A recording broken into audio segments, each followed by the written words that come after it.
Next number देख 10टी नाली balloon को 1 टंकारे और 8टी छोट बेलून को 1 टंकारे किणी सबुतक बेलून को 1 टंकारे बिकिले शतकड़ा केते लाभ होगा क्षति हेबो।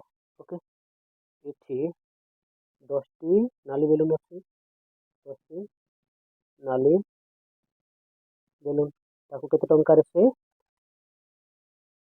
किनुछंती 1 टंकारे 1 टंका। ओके तापरे 8टी छोट बेलून अछि 8टी छोट बेलून एटा को मध्य से 1 टंकारे किनुछंती। ओके 1 टंकारे ताहले ए देखो एडी 10 10 8 18टी बेलून को से मोट केते टंकारे किनुछंती 2 टंकारे।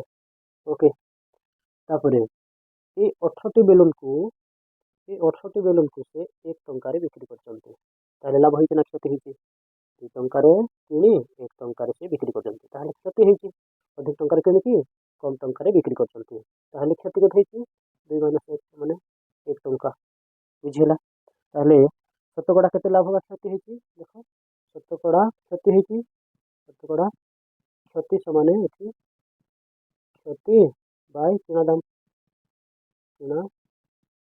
इंटू 100 तब समाधान कले 1/2 इंटू 100 ताहले 2 1 2 2 5 10 2 1 0 ताहले एटा देखो 50 के 50 ताहले केते परसेंट क्षति होइछि 50% तांकर क्षति होइछि बुझिला।